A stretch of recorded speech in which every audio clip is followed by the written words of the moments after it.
मित्रों, मैं विवेक और आज की बात जो है महात्मा बुद्ध के ऊपर। हम लोग जानते हैं कि महात्मा बुद्ध राजा सुद्धोधन के पुत्र थे और महात्मा बुद्ध से हम लोग अपरिचित तो हैं नहीं।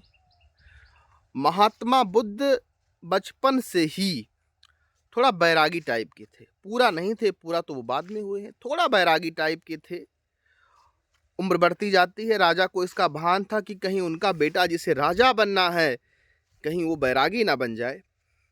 इसलिए वो अपने पुत्र की सुख सुविधाओं का खूब ख्याल करते थे कि इसको बैरागी नहीं बनने देना, इसको तो राजा बनना है। समय बढ़ता जाता है। फिर यशोधरा से बुद्ध जी की शादी होती है। शादी वगैरह हो जाता है। उसके बाद बुद्ध जी को एक पुत्र की प्राप्ति होती है और उसका नाम होता है राहुल। फिर उस समय बुद्ध जी की उम्र जो है 29 के आसपास होती है और उसी समय बुद्ध जी एक वृद्ध व्यक्ति को देखते हैं और एक मुर्दे को देखते हैं। अब जब वो मुर्दे को देखते हैं, वृद्ध को देखते हैं, तो उनको समझ में आता है कि एक दिन बूढ़ा होना है, एक दिन मृत्यु होता है, एक दिन मरना भी है। तो क्या है इस जीवन में? उनको पूरे इस जीवन का सार समझ में आता है। कितनी समस्याएं हैं वृद्धावस्था में, मतलब सब चीज़ें वो देखते हैं तो उनको चीज़ें जो है सब कुछ समझ में आती हैं।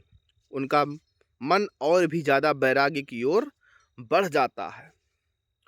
उसके बाद बुद्ध जी जो है एक दिन रात में अपनी पत्नी को और अपने बच्चे को, दोनों को छोड़कर चले जाते हैं। किस लिए? ज्ञान प्राप्ति के लिए।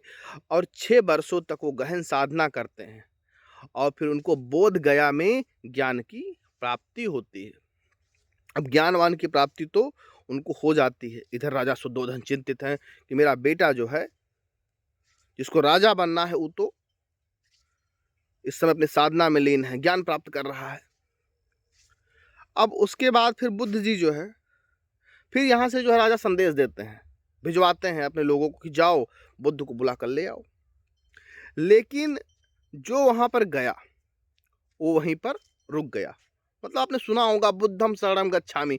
जो बुद्ध के पास गया वो वहीं पर रुक गया। अब राजा चिंतित। अब राजा ने, उनका एक मित्र था, उनसे कहा देखो हमको पता है कि तुम वहीं रुक जाओगे, तुम भी वहीं रुक जाओगे, लेकिन तुम पहले हमारा संदेश दे देना कि आपके पिता ने आपको बुलाया है। वो जाकर बोलता है कि राजा साहब ने बुलाया है आपको, आपके पिता ने आपको बुलाया है। तो बुद्ध जी को जाना था, भाई पिता का आदेश था, पिता ने बुलाया है। तो बुद्ध जी कहते हैं चलिए ठीक है चलते हैं। बुद्ध जी आते हैं और एक धर्मशाला में रुक जाते हैं। राजा को पता चलता है कि भाई मेरा बेटा आया है, वो भी धर्मशाला में रुका है। और आते भी हैं तो एक बिच्छू बन के आते हैं और वो अपने परिवार के लोगों से मिलते हैं। लेकिन यशोधरा उनसे मिलने नहीं आती है। यशोधरा अपने कमरे में आती है। तो बुद्ध जी पूछते हैं कि यशोधरा नहीं आई। भाई काहे नहीं है यशोधरा? तो परिवार वाले बताते हैं कि आप जो है उसको बिना बताए छोड़कर चले गए थे, इसीलिए यशोधरा आपसे मिलने नहीं आई। उसने कहा है कि आपकी इच्छा हो तो आप जाइए मिलिए, वो नहीं मिलने आएगी, आप बिना बताए गए थे।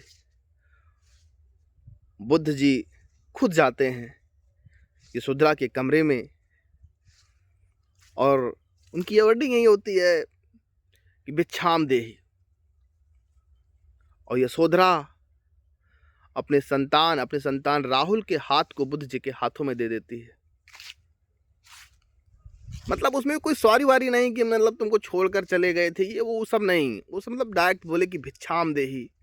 और यशोधरा क्या करती है कि अपने संतान के हाथ को बुद्ध जी के हाथों में पकड़ा देती है। ये कहानी है महात्मा बुद्ध की और उस महान स्त्री यशोधरा की।